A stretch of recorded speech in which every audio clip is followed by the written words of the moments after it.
صباح الخير لكل مشاهدين الام تي في.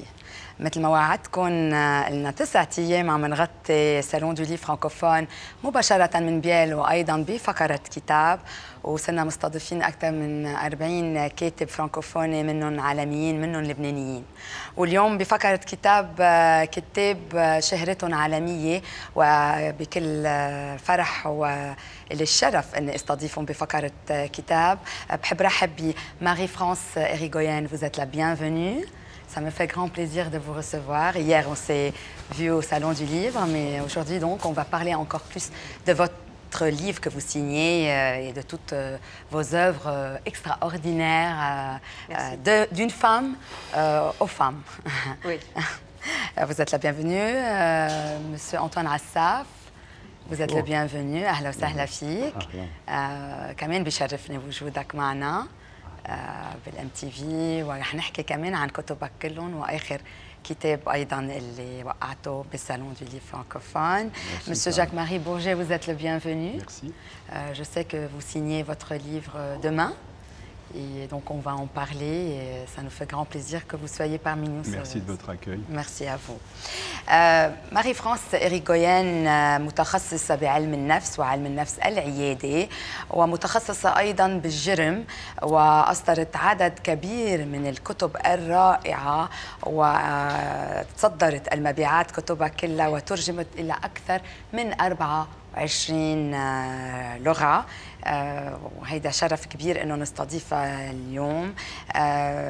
Donc abus de faiblesse et autres manipulations est le livre que vous avez signé hier au Salon du Livre francophone. Donc vous êtes à l'origine aussi du concept de harcèlement moral et vous avez su mettre donc un nom sur les phénomènes de violence psychologique qui s'exercent sur la femme, que ce soit dans son milieu de travail ou dans sa vie conjugale. Et vous avez pu aussi faire beaucoup de changements, même dans les lois en France, et bravo, parce que parfois ça reste dans les livres, ça reste théorique, mais vous, c'est devenu aussi pratique. Racontez-nous un peu pourquoi cet intérêt pour la femme et pour les droits de la femme. Au fond, ce qui m'intéresse, c'est la violence psychologique. À quel moment des agissements deviennent abusifs? À quel moment un comportement qui est normal devient quelque chose qui devient une agression pour une personne? Alors, les sujets sur lesquels je travaille ne concernent pas que les femmes, mais il se trouve que les femmes sont avant tout victimes de violences psychologiques, plus que les hommes. Peut-être parce qu'il y a une pression sociale, une pression des hommes. Il y a toujours eu, dans toutes les cultures, une pression des hommes sur les femmes pour les amener à accepter des choses qu'elles n'auraient pas acceptées spontanément. Et je dirais cette manipulation qui est exercée sur les femmes, c'est quelque chose qui les amène à considérer que c'est normal qu'elle soit traitée comme ça. Et moi, mon travail consiste à poser la question, est-ce que c'est normal qu'on vous traite comme ça? Est-ce que c'est bien pour vous? Est-ce que ça vous convient? Et souvent les personnes disent, c'est pas ce que je voudrais, mais c'est comme ça. Et je pense que, enfin, en tous les cas, c'est ce que j'essaie de faire en thérapie, c'est d'amener les personnes à choisir vraiment leur destin. On a l'impression qu'on est libre, et en fait, il y a beaucoup de choses qui nous sont imposées. Alors, ne serait-ce que la notion de violence elle-même, c'est une notion, au fond, je dirais, où commence la violence? En soi, c'est pas évident parce qu'il y a des situations qu'on pourrait ne pas considérer comme violentes parce qu'on est habitué à voir ça. Ouais.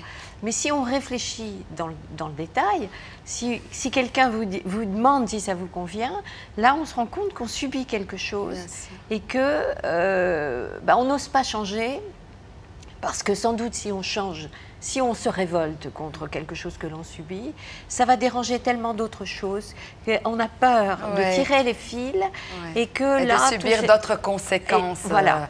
Déjà, on en a assez avec ce qu'on a.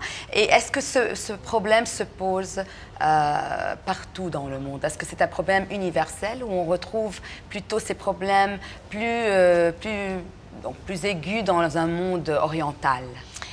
C'est pas spécifique au monde oriental, c'est vraiment partout. Au fond, les procédés de violence psychologique sont extrêmement stéréotypés. Il y a des étapes qui consistent d'abord à trouver le point faible par quel biais on va pouvoir attaquer une personne, ensuite l'isoler pour qu'elle n'ait pas trop d'esprit critique, et ensuite on va progressivement saper la personne en la disqualifiant, en attaquant son amour-propre, en attaquant son identité aussi. Et ces procédés-là, on peut voir que c'est partout dans le monde. Ce n'est pas en attaquant le corps, par exemple dans la torture, que l'on va amener quelqu'un à soumettre, on va soumettre quelqu'un, mais c'est en attaquant le psychisme. Parce que là, par exemple, la pire des agressions, c'est d'amener quelqu'un à avoir un comportement qui n'est pas conforme à ses principes.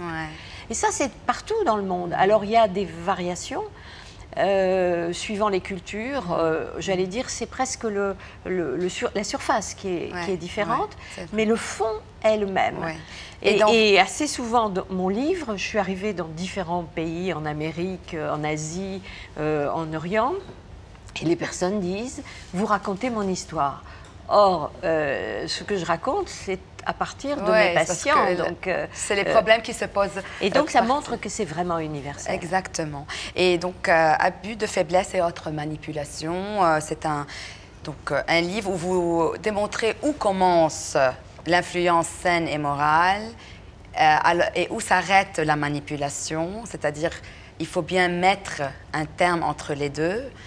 Comment ça se fait et comment une femme peut vraiment être consciente de cela. Ce qui m'a intéressée, c'est cette zone grise qu'il y a entre des faits qui sont visiblement abusifs et peuvent être sanctionnés juridiquement et le ressenti que l'on peut avoir de quelque chose qui est malsain, où on n'est pas bien traité.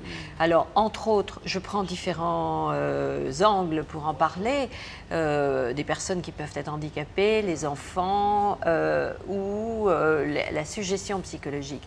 Et je parle entre autres du harcèlement sexuel, où, au fond, une femme sent que la situation n'est pas normale, que ce n'est pas consenti, mais elle finit par accepter parce qu'on lui met une pression répétée et permanente et qu'en même temps, il y a une inversion de la culpabilité. On lui dit finalement, c'est toi qui provoque, c'est toi qui le veux.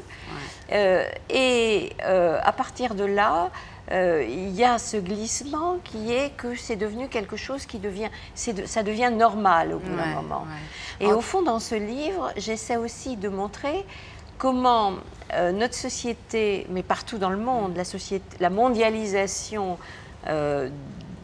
des comportements a amené un changement des personnes et aussi une plus grande tolérance à des comportements abusifs. Puisqu'il suffit de lire les journaux pour voir que, ma foi, tout ça, c'est pas si grave, il se passe des tas de choses et on accepte finalement. C'est ce qui est très dangereux, je crois. Oui. مشاهدينا الكرام، كتاب رائع لماري فرانس إريكويان، ضروري كلكم يكون معكم إياه، لأنه خصوصا النساء عم بتخبر قد إيه المرأة اليوم ضعيفة وبتقبل كل شيء عم بيصير حواليها، تحرش جنسي بشغلها أو عنف ببيتها، وحتى قدرت تغير أمور بالقانون الفرنسي. كتاب لازم يكون بمتناول الجميع، رائع جدا. والامرأة عندك ذات المشاكل بكل بلدان العالم، مش ضروري بس بالشرق. وكانت مقابلة جميلة جدا مسيو جاك ماري بورجي هو صحافي وكاتب فرنسي، كتب مقالات مهمة جدا بالإكسبريس، لو كانار انشانتي وغيرها من الصحف، وبقي 20 سنة مراسل لباري ماتش، 22 سنة عمل كمراسل بعدد الكثير من الحروب بالفيتنام وكوسوفو ورام الله. وسنة 1986 حاز على جائزة سكوب ناتان لأنه فضح مسألة جرين بيس وأصدر كتب عديدة منها صبغة واللي رح يوقعها بكرة هي صبغة et Shatila au cœur du massacre. Donc vous avez un parcours très intéressant. J'ai l'impression d'être mort après le panégyrique que vous venez de dire. Non, parce que je vous rends hommage. Non, non, non. Ce qu'on fait aujourd'hui, c'est on rend hommage aux vivants. C'est mieux, parce que d'habitude, on le fait aux morts. Non, non. Et vous avez donc été blessé à Ramallah, oui, donc vous pouviez ne pas être là. C'est une balle de M16 dans le poumon, oui. Oui. Et racontez-nous un peu ce qui s'est passé à Ramallah. Et il y a 30 ans aussi, entre le 16 et le 18 septembre 82, vous étiez donc, vous avez vécu ce qui s'est passé à Sabra et Shatila dans les camps palestiniens. Et pourquoi c'est aujourd'hui, 30 ans après, que vous éditez ce livre? Ben, on reste dans le chapitre de la psychanalyse ou de la psychologie, c'est-à-dire que ce que j'ai vécu avec mon ami photographe Marc Simon, puisque dans mon livre il y a des photos, nous étions là quand les Israéliens ont achevé le siège, enfin l'entrée dans Beyrouth, c'était donc du 16 au 18 septembre 82. Le siège s'est terminé, enfin l'entrée dans Beyrouth s'est terminée le 17, mais au sud il y avait toujours des tirs, donc il y avait à peu près 300 journalistes à Beyrouth, mais on était les deux malheureux à se dire mais que se passe-t-il dans le sud, c'est les camps. Donc on s'est rendu dans les camps, et là on a vu qu'il y avait des tirs, c'était difficile d'apprécier la situation, c'était très dangereux. Il y a une roquette qui nous arrivait dans les pieds qui n'a pas explosé, c'était une bonne idée, enfin bref, c'était un peu agité. J'ai dit à mon photographe, on va dormir là, puis on va voir ce qui se passe. Il m'a dit, mais non, si on dort là, on va être mort. Donc on est rentré au Commodore, et le lendemain matin à 6 h, on est retourné, parce qu'on était anxieux de voir ce qui se passait. Et là, subitement, on s'est retrouvé avec des tas de cadavres, des petites filles bien rangées, des petits garçons bien rangés, la tête coupée, le crâne ouvert, les seins coupés. Enfin, je vous passe les détails. Et nous, on n'avait pas imaginé qu'une chose comme ça puisse se passer. On était dans la diplomatie, massacre barbare, dans le fait que les Israéliens rentraient à Beyrouth, la diplomatie, les informations internationales, mais pas du tout ça. Donc on est resté à peu près 2 heures, 1 h 30, 2 heures, tout seul dans ce... Il y avait un bulldozer, un type avec un bulldozer qui enterrait des cadavres le long de la cité sportive. C'était une atmosphère... Bon, voilà. Et ensuite, on a fait une enquête, on a trouvé que, bon, maintenant on le sait, que les Israéliens avaient poussé pas mal de gens des phalanges à accomplir cet acte. Après, 4 jours après, on a vu que les phalanges étaient à nouveau dans le camp alors qu'il était sous la protection de l'armée française. C'est-à-dire qu'il y avait l'armée française dans le camp, les phalanges venaient, continuaient à prendre les hommes qui restaient pour les emmener et les exécuter dans la montagne. Je suis allé voir le colonel, je lui ai dit, mais attendez, vous êtes là pour protéger les camps et vous ouvrez la porte. Et il me dit, ah non, c'est les autorités. C'est-à-dire que les soldats français n'avaient pas compris que ces types en uniforme étaient des phalangistes. Pour eux, c'était des soldats. On ne leur avait pas donné d'instructions. Ils croyaient qu'ils avaient le pouvoir de donner les ordres. Donc, c'est 30 ans après. Moi, j'ai porté ça, bon, évidemment, enfin, les mots sont trop faibles pour décrire ça. Bon, je porte ça sur mon dos comme ça depuis des années. Puis là, maintenant, étant très vieux, j'ai dit, il faut que je m'en débarrasse, que je m'en libère. Et comme il y avait peu d'éditeurs qui acceptaient prêts à accepter publier ce livre, j'ai trouvé un petit éditeur qui s'appelle Éric Bonnier, qui a eu le courage de faire ce livre. Donc Marc a sorti ses photos, moi j'ai sorti... Et là, j'avais tout en mémoire. J'ai pris quelques notes pour vérifier des orthographes ou des trucs géographiques, mais tout était dans ma tête. Et voilà, Et là, vous vous sentez mieux? Je me sens mieux, je me sens par définition toujours mal. Donc, surtout depuis que j'ai pris une balle dans le poumon, ça va encore moins bien. Mais bon, ça fait penser à l'histoire d'un... Mais c'est vous, mais d'habitude, c'est les journalistes et les reporters qui se jettent. Là aussi, on parle de psychologie. Vous aimez cette montée d'adrénaline. C'est vous qui partez vers les points. Vous avez raison, j'oublie un aspect de mon petit livre, c'est le décryptage et le récit d'un reportage. Donc, il y a même des trucs rigolos. Je parle de Coco, le perroquet de l'hôtel Commodore. Il avait tellement entendu d'obus qu'il imitait le cri de l'obus. Il faisait pssst. Donc quand arrivait un journaliste qui ne connaissait pas Coco, il se mettait à plat ventre. Bon, je raconte des histoires comme ça. Ouais, donc un peu la vie quotidienne. Quand les gens s'en vont, que veulent fuir, nous, on est prêts à damner pour aller là où on ne faut pas aller. جاك-ماري بورجي بكتابه صبرا وشتيلة أوكر دو ماساكر عم بيحكي عن مجازر صبرا وشتيلة من 30 سنة وما قدر ينسى وأكيد حب إنه بعد 30 سنة يخبر مع إنه بيعرف الحقيقة ولكن ما قدر يقولها قبل على اليوم مش من مكان قبل انه يصدر هالكتاب ولكن اصدره كتاب رائع بيفتح فيه كل الحقائق اللي اليوم يمكن ان احنا بنعرفها ولكن بكل تفاصيلها وايضا تفاصيل انسان عاش مجازر يعني بعدها براسه وايضا انصاب بروايه كتاب كتير حلو هو تيمونياج دو في عم بيحكي عن اصلا عن حياته الرائعه. أنطوان عساف اهلا وسهلا فيك حضرتك. بونجور. فيلسوف وكاتب فرنسي حائز على دكتوراه بالادب الفرنسي من جامعه السوربون ومحاضر بإيكول نافال دو بريست وإيكول دو غير مدرسه الحربيه وحضرتك مستشار سياسي لوزاره الدفاع واصدرت كتب عديدة جدا كلها رائعة باللغة الفرنسية. رح نكمل بالفرنسي تنكون عم نشارك الآخرين. C'est ce que j'allais vous dire. Oui, vous signez donc des hommes en action, le Charles de Gaulle. Nous remarquons, Monsieur Assaf, que dans tous vos livres, il y a cet amour pour le Liban et pour la relation du Liban avec la France. Pourquoi ? Et surtout la mer qui les relie. Et la mer Méditerranée. Voilà, c'est pourquoi je suis très heureux de me retrouver providentiellement entre Marie-France et puis notre ami journaliste, parce que je suis parti de cette époque, je suis un enfant de cette époque, et puis le premier livre que j'ai écrit, qui était le roman Terre Blanche, c'était l'impact de la guerre sur ma génération. Et en partant de ce roman, je suis revenu au Liban à l'âge de 24-25 ans, j'étais parti à l'âge de 17-18, pour participer à la guerre, mais un peu, j'ai remarqué, comme les voyageurs romantiques le faisaient. Et d'ailleurs, une autre coïncidence, c'est que je suis allé dans la vallée de la Martine, Hamdoun, tout ça, où il y avait la guerre, le retrait de l'armée israélienne, le chouf, tout ce que notre ami décrit avec joie, et puis les massacres qui sont autour. Mais moi, je ne voyais pas les massacres. J'imaginais la Martine à cheval, avec sa pauvre fille Julie qu'il allait perdre. Et je décrivais cette montagne romantique. Et puis le choc immense, massacre, guerre, des frères, des s'entretuent, un ennemi de l'extérieur qui porte le nom de Syriens, des ennemis de l'intérieur, chrétiens, musulmans, druzes, tout ça. Et là, je tombe otage. Et à partir de ce moment-là, tout se transforme. Parce que Marie-France parlait de cet impact de la violence. Et une fois j'ai subi cette violence, j'ai quitté mon propre personnage pour faire un personnage de roman, exprès. Et pour raconter une réalité que je ne pouvais pas raconter par un reportage de guerre.